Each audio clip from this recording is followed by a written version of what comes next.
നമസ്കാരം. ഗ്രാൻഡ് പാശോക്.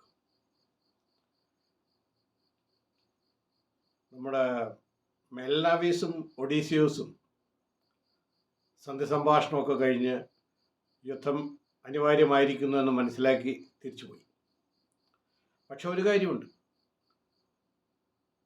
ഈ ഗ്രീക്ക് പട ട്രോയിലേക്ക് നീങ്ങി എന്നറിഞ്ഞപ്പോൾ തന്നെ ട്രോയ്ക്കാരും വെറുതെ ഇരിക്കുകയായിരുന്നില്ല.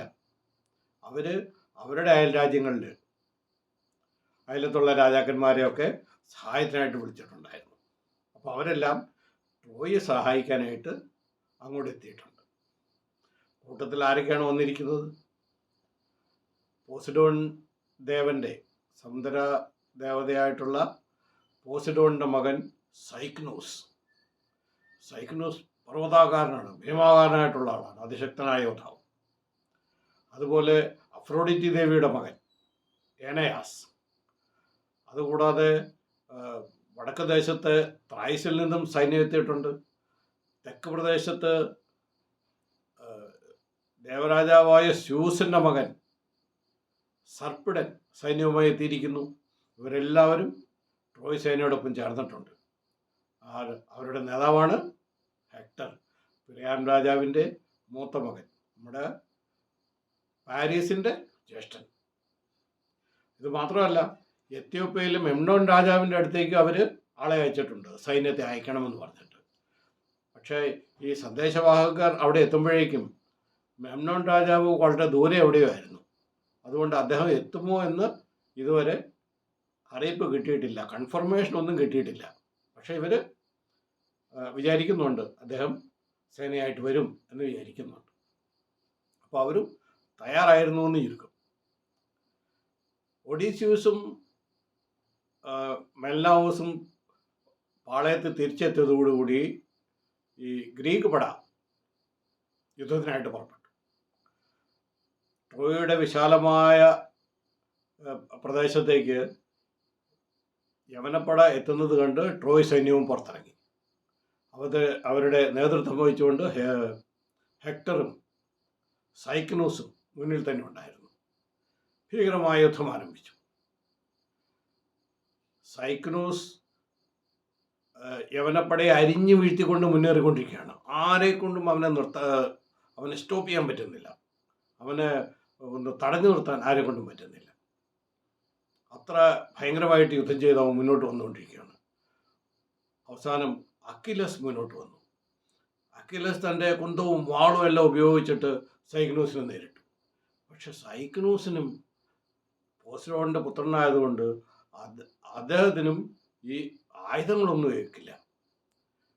അക്കിലസിൻ്റെ ആയുധങ്ങളെല്ലാം അവൻ്റെ പുറത്ത് ഒരു പാട് പോലും വീഴ്ചില്ല. അവൻ നിന്ന് പൊരുതുകയാണ്. അക്കിലസിന് ദേഷ്യം കലശലായിട്ട് വന്നു. അക്കിലസ് തൻ്റെ വാളും കുന്തവും എല്ലാം ഉപേക്ഷിച്ചിട്ട് ചാടി ഈ ഭീമാകാരനായ സൈക്നോസിൻ്റെ കഴുത്തിന് പിടിച്ചിട്ട് ഞെക്കാനുണ്ട്. കഴുത്തിന് ഞെക്കി അവനെ അക്കിലസ് കൊന്നുകളഞ്ഞു. തൻ്റെ മകൻ മരിച്ചതറിഞ്ഞ് പോസിഡോൺ പാഞ്ഞെത്തി. അക്കിലസ് കൈവിടർത്തി നോക്കി കഴിഞ്ഞപ്പോൾ സൈക്നോസ് ഇല്ല. നീലാകാശത്തിലേക്ക് ഒരു അരയന്നം പറന്നു പോകുന്നത് കണ്ടു എന്നാണ് ഗ്രീക്കുകാർ പറയുന്നത്. അതായത് പോസിഡോൺ തൻ്റെ മകൻ്റെ ആത്മാവിനെ സ്വർഗത്തിലേക്ക് കൊണ്ടുപോയതായിരിക്കാം എന്നാണ് അവർ വിശ്വസിക്കുന്നത്. ഏതായാലും അട്ടഹാസം മുഴക്കിക്കൊണ്ട് അക്കിലസ് അങ്ങനെ നിന്ന് അലറിയപ്പോൾ പൂർവാധികം ശക്തിയോടുകൂടി ഗ്രീക്ക് സൈന്യം മുന്നോട്ടെടുത്തപ്പോൾ നോക്കി നിൽക്കാൻ ഇവർക്കായില്ല. ട്രോയ് സൈന്യം പിന്തിരിഞ്ഞോടി. അവരെല്ലാവരും ഓടി കോട്ടയ്ക്കകത്ത് കയറി. പുറത്തേക്ക് വന്ന് യുദ്ധം ചെയ്യാൻ ആരും ധൈര്യപ്പെട്ടില്ല. ഈ സമയത്ത് ഒഡീസിയൂസ് ഒരു ഐഡിയ പറഞ്ഞു. ഇപ്പോൾ ട്രോയ് സൈന്യം കോട്ടയ്ക്കകത്ത് കയറിയിരിക്കുകയാണ്. ഇതാണ് നമുക്ക് നല്ല പ്രതിരോധം ഉണ്ടാക്കാൻ, നമുക്ക് നല്ല ഡിഫൻസ് ഉണ്ടാക്കാനുള്ള ഏറ്റവും നല്ല സമയമാണ് എന്ന് പറഞ്ഞു. ഗ്രീക്കുകാരെല്ലാം അത് സമ്മതിച്ചു. അവരുടെ കപ്പലുകളൊക്കെ നിർത്തിയിരുന്ന സ്ഥലമെല്ലാം ഉൾപ്പെടുത്തിക്കൊണ്ട് ഒരു വലിയ കോട്ട പണിയാൻ തുടങ്ങി. കോട്ടയ്ക്ക് ചുറ്റും കിടങ്ങുകളും നിർമ്മിച്ചു. ഇതെല്ലാം നടന്നുകൊണ്ടിരിക്കുമ്പോൾ തന്നെ അക്കിലസ് തൻ്റെ സൈന്യം എടുത്തുകൊണ്ട് ട്രോയിലെ ചെറിയ ചെറിയ നഗരങ്ങളും ദ്വീപുകളുമെല്ലാം ആക്രമിച്ചുകൊണ്ടിരുന്നു. അവിടുത്തെ ആയുധങ്ങളും സാധനങ്ങളും എല്ലാം കൊള്ളയടിച്ചുകൊണ്ടിരുന്നു. പല രാജാക്കന്മാരും ഇത് ചെയ്യുന്നുണ്ടായിരുന്നു. അങ്ങനെ കൊള്ളയടിച്ച് ഒരിക്കൽ ലയർനെസൂസ് എന്ന് പറയുന്ന ഒരു ഗ്രാമത്തിലെത്തി, ഒരു പട്ടണത്തിലെത്തി. അവിടെ നിന്ന് കൊള്ളസാധനങ്ങളോടൊപ്പം ബ്രസിസ് എന്നു പേരായ ഒരു സുന്ദരിയെ ഈ അക്കിലസ് കൊണ്ടുവന്ന് തൻ്റെ കൊട്ടാരമല്ല, തൻ്റെ കൂടാരത്തിൽ താമസിപ്പിച്ചു. അയാളുടെ ഭാര്യയായിട്ട്, അക്കിലസിൻ്റെ ഭാര്യയായിട്ട് അവിടെ താമസിപ്പിച്ചു. അക്കിലസ് മാത്രമല്ല, മറ്റ് രാജാക്കന്മാരും ഇതുപോലെ റെയ്ഡിന് പോയിരുന്നു എന്ന് പറഞ്ഞല്ലോ. അതിൽ അഗമെമ്നോൻ രാജാവും ഇതുപോലെ മറ്റ് നഗരങ്ങളൊക്കെ കൊള്ളയടിക്കാനായിട്ടും ആക്രമിക്കാനായിട്ട് പോയിരുന്നു. ഇയാൾ എന്ത് ചെയ്തു?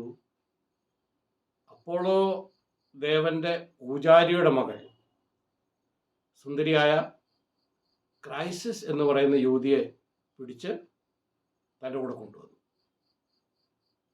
ഇത് വലിയ വലിയ പ്രശ്നങ്ങൾക്കിടയാക്കി. എന്തായിരുന്നു പ്രശ്നം എന്ന് അടുത്തതിൽ പറയാം.